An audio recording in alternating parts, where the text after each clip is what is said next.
Hi everybody. இன்னைக்கு நம்ம சேனல்ல என்ன வீடியோ பார்க்க போறோம்னு பார்த்தீங்கன்னா, நெறைய பேருக்கு பைல்ஸ் ப்ராப்ளம் இருக்கு. அது வெளியில மோஸ்ட்லி சொல்ல மாட்டாங்க. ஐடில ஒர்க் பண்றவங்க சரி, உட்காந்தே ஒர்க் பண்றவங்க சரி, ஹீட்னால சரி இந்த பிரச்சனை கண்டிப்பா எல்லாருக்கும் வரும். ஸோ இந்த பைல்ஸ் ப்ராப்ளம் உள்ளவங்க என்னென்ன மாதிரி ஆரம்ப ஸ்டேஜ்லயே நம்ம கண்ட்ரோலா இருந்துக்கலாம் அப்படின்றதுக்காக உங்களுக்கு ஒரு டிப்ஸ் நான் சொல்றேன். ஃபர்ஸ்ட் தண்ணி நெறைய குடிங்க.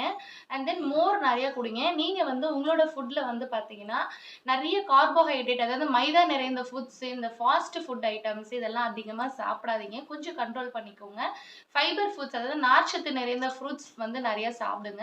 அண்ட் ஃப்ரூட்ஸும் நெறைய சாப்பிடுங்க. ஸோ இந்த மாரி சாப்பிட்டு வரதுனால கண்டிப்பா உங்களுக்கு அந்த பிரச்சனையிலேருந்து கொஞ்சம் விடுபட முடியும்.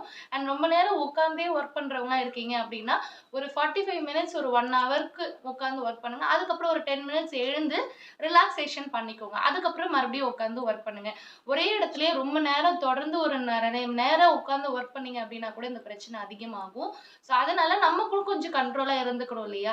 என்னதான் டேப்லெட்ஸ் டாக்டர்கிட்ட போய் ட்ரீட்மெண்ட் எடுத்தாலும் திரும்ப நமக்கு அந்த பிரச்சனை வராம இருக்கணும் அப்படின்னா, நான் சொல்ற இந்த டிப்ஸ் எல்லாம் ஃபாலோ பண்ணுங்க. அண்ட் ரொம்ப நேரம் உட்கார்ந்து ஒரு இடத்துல வேலை செய்றவங்களா இருக்கீங்க அப்படின்னா, ரிங் சைஸ் பில்லோ இருக்கும். அதாவது ரிங் போட்ட மாரி ஒரு பில்லோ இருக்கும். அந்த பில்லோல உட்கார்ந்துக்கிட்டீங்க அப்படின்னா, நல்லா உங்களுக்கு காத்து இதுவாகும். ஸோ அதனால உங்களுக்கு அந்த பிரச்சனையில இருந்து கொஞ்சம் விடுபட முடியும். முடிஞ்ச அளவுக்கு ஃபாஸ்ட் ஃபுட்டு அண்ட் தென் பார்த்தீங்கன்னா, நெறைய இந்த ஜங்க் ஃபுட்ஸ், நெறைய ஆயில் ஐட்டம்ஸ் இதெல்லாம் சாப்பிடுறத கொஞ்சமா தவிர்த்துக்கோங்க. ஃபைபர் ஃபுட்ஸ், ஃப்ரூட்ஸ் இந்த மாரி நெறைய சாப்பிடுங்க. தண்ணி நெறைய குடிங்க, மோர் நெறைய குடிங்க, இளநீர் நெறைய குடிங்க.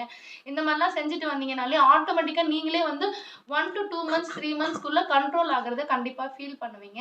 என்னோட சேனல சப்ஸ்கிரைப் பண்ணுங்க, சப்போர்ட் பண்ணுங்க. நான் நெறைய வீடியோஸ் உங்களுக்காக நான் அது மாரி போடுறேன். Thank you.